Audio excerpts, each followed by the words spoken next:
And speaking of mischief, Drea, the next topic we have is just discuss something that's happened to you and your family, which is so disturbing to think Yeah. about. But when you're speaking truth and you're pushing back on mainstream narratives, sometimes, sadly, that comes with this kind of territory. So, for our viewers who aren't familiar, maybe you can run through what you've been up against the last week or so.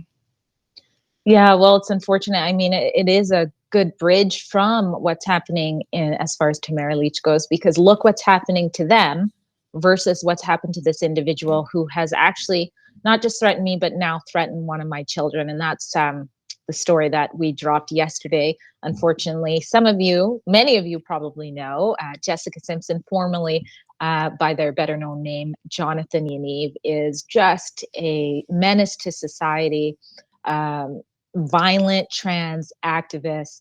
In the report, I show you that Jessica Simpson's also racist. I didn't make a big deal about that before, some of the things that Simpson has said about me.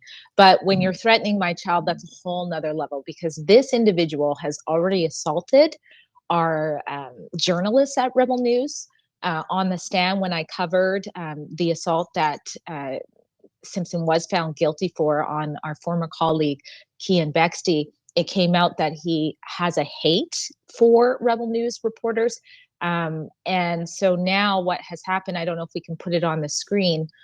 It was brought to my attention, because of course I'm blocked, so I don't see this individual's posts on X all the time, but it was brought to my attention by several people, a concerning tweet that Simpson had done. There it is on the screen right there.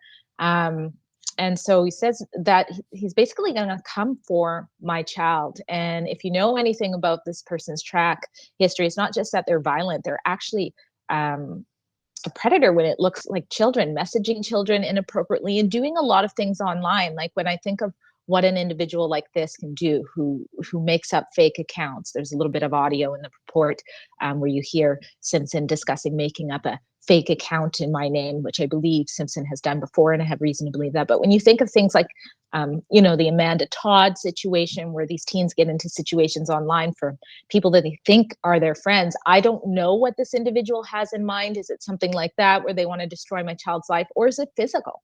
So it's quite concerning. In the report, I let you know I did do a full police report, but this individual has assaulted our journalist in front of the courthouse, right at the courthouse steps, and actually threatened me. I don't know if we have a clip, but you can see there's a sheriff just watching while this large biological male is charging at me and threatening me with their dog. So it is very serious. We've created a whole website called protectdrea.com. We're going to be upping our security, because we already have a lot of security when we go anywhere near this individual. It's about 150 an hour. It is 150 hour per security guard. We usually have two by my side, thankfully, because let's face it, the cops aren't keeping us safe. The sheriffs aren't keeping us safe. And if you're wondering why we're so vigilant at covering this individual, it's to show the bias in the court system. I only mentioned what this individual has done to us, but they've done so much things to others, threatening other people, brandishing a legal weapon, things like that, that I always say, if you and I were doing it, we'd be locked up for years, yet they've never spent a day.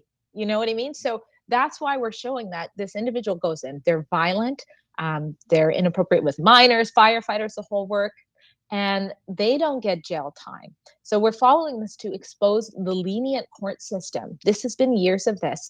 And the threats come in, unfortunately, when you're telling the other side of the story, because nobody wants to touch a racist, violent, trans activist, but Rebel News apparently, and sometimes that comes with risk. So protectdrea.com, if you can chip in to help us recoup some of the costs to keep us safe for our reporting on here. And I should throw in there that I believe this last threat was a retaliation of sorts to the legal win we did. This is another thing that you won't see done by the mainstream media, the state-backed news. We actually, because I got blocked in my reporting on what this individual was up when it comes to the latest attempts to take down an autistic journalist, if you would believe it, And there was all these publication bans because Simpson always says that they're a victim of transphobia and therefore they need protection. So we actually successfully had those publication bans taken down, and that cost us $5,000 too. But we're focusing on security because that's most important, and we can't disclose everything we're going to be doing there, but we're taking it into our own hands to keep me safe. Yeah, you see the complete inaction by police officers all across the country throughout the last few years, and that's concerning in and of itself. But the threat there, I'm just getting started. There, we Yeah. don't want to take any risks with No. you out in the field, and especially when it involves the threatening of a minor and your child. This is so concerning and so unfortunate that that is the socio-political, social landscape that we live in currently.